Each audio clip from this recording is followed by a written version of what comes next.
So the next example we're going to look at is also in my live lessons GitHub repository. It's in the Java 8 EX40 folder. So we're now here in the IntelliJ project for the EX40 example. And this particular example is kind of cool. It's going to demonstrate some interesting uses of modern Java features like Lambda expressions and method references, as well as sequential and parallel streams, in order to build a cosine vector map from a comma-separated value file that contains the cosine value representations for various movie titles. So if you're familiar with the way that people build recommendation engines these days, they typically come up with a numerical encoding of the characteristics of products or items. So for example, here, the encodings of the movies will include things like the language, the genre, is it an action adventure, is it science fiction, is it fantasy, and so on, or romantic comedy. And then it also includes things like who's the director, who are the cast members, and all that information is encoded into values in a vector. And in fact, if you take a look here in the resources portion, you can actually see that we have a very large file. It's over 20 megabytes of encodings for all kinds of movies. So you'll probably see movies you recognize like Titanic, Jurassic World, The Amazing Spider-Man 2, Pacific Rim, and so on and so forth. And each of these movies has its name followed by the descriptor of the various characteristics.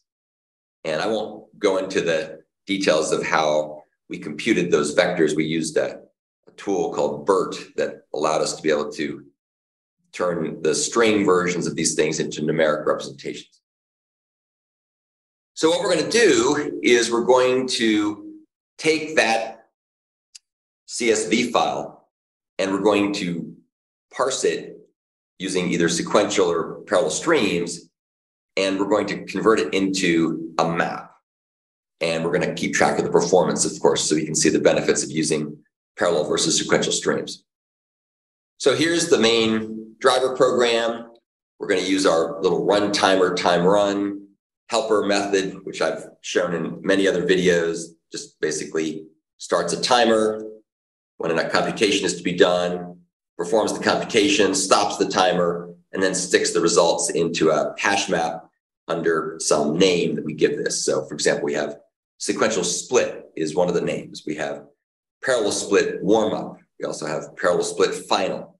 And I'll explain why we have different splits here in a second for parallel streams.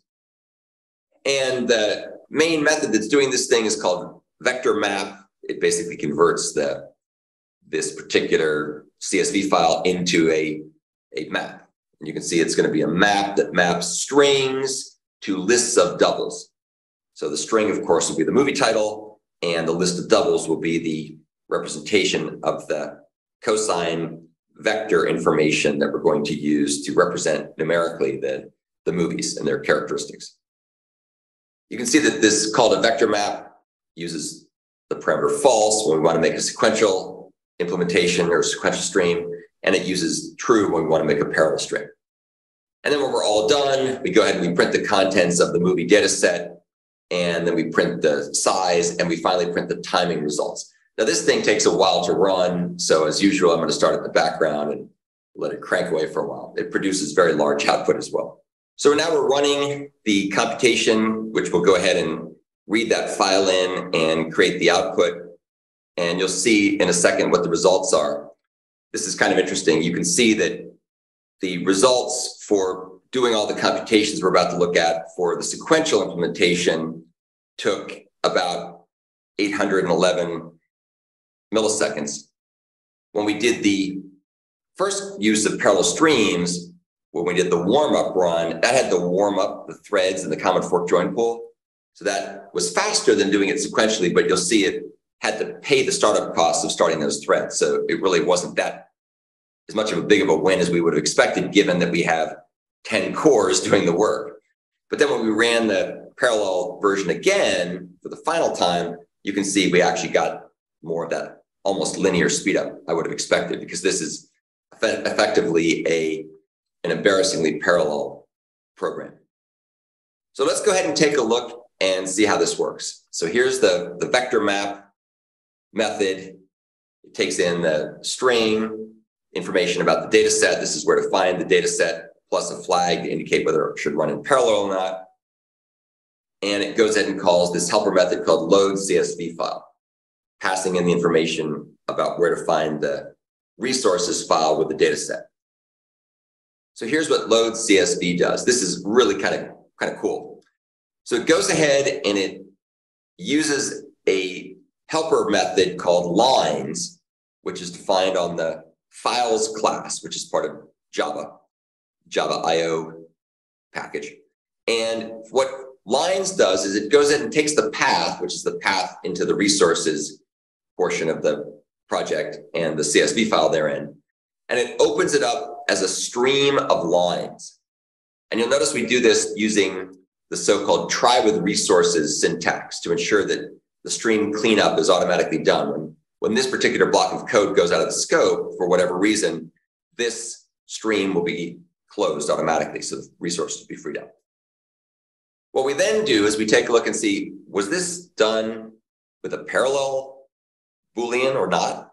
If it's done with the parallel Boolean, we turn the stream into a parallel stream. Otherwise, we just keep it as a regular old string, a sequential string.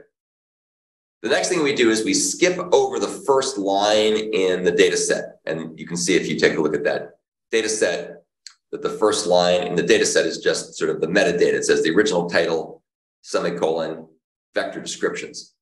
So we skip over that line. And then what we do is we go ahead and we split the line. I guess I should just leave this particular file open so you can see it. Every line has the title followed by a semicolon, followed by the string representation of these double values that correspond to what we're actually going to use as the cosine vector. So we split this at the semicolon. And so now we basically got this stream of string array objects where the first element or the 0th element in the array is the name of the movie. And the second element is this long string of all the numbers in string form. And so what we do is we create what's called a simple entry, which is pretty much what a map uses. And so we end up with a simple entry that contains the name of the movie, the title of the movie, followed by results of calling parse vector on the remainder of that string. So again, just to clarify, that's everything here, all this stuff to the very end. We're going to look at parse vector in a second. What we end up with then is a stream of simple entries to strings, which are movie titles, followed by this list of doubles. And we collect all the results up into a map. And we use the toMap collector, which is going to make ourselves a map where the key will be the key and the value will be the value. And if they have duplicates, we'll just resolve them by taking one of them. We don't care which one. There aren't any duplicates here, but we have to be prepared for that with the way this toMap factory method works.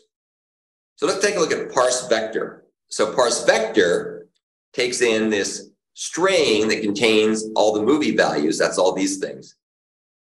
And it goes ahead and it creates a splitter, which is a regular expression, which in this case is just a space. Because if you look carefully, you can see that there's a space that separates every one of these movie values. So we go ahead and we create a regular expression that will split the string by spaces.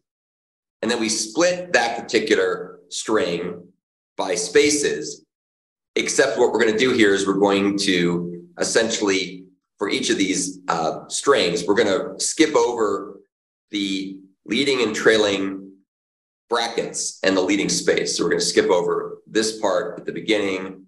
And then if we go far enough over here to the right, we'll eventually hit the end of this thing. You can see it's a bit far at the end. And we're going to skip over the stuff at the end as well. So we're going to skip those things. So we're going to basically create a stream of these string values. And then we're going to go ahead and convert the stream to a parallel stream.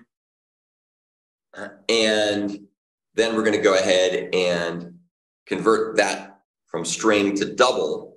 So the strings are then going to be turned into doubles, and then we're going to collect the stream of doubles into a list of doubles, and that's what gets returned back here, and what gets passed as the list of doubles to this simple entry.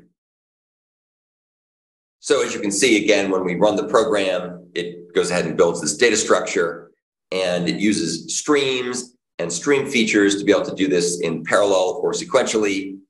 And it also does it in a way where we don't have to write a lot of code at a low level, but instead we can leverage the features that are available in the Java Streams framework and other string processing portions in order to make this very clean and easy to work with. And I think you'll agree that the parallel version is much better in terms of scalability than the sequential version is.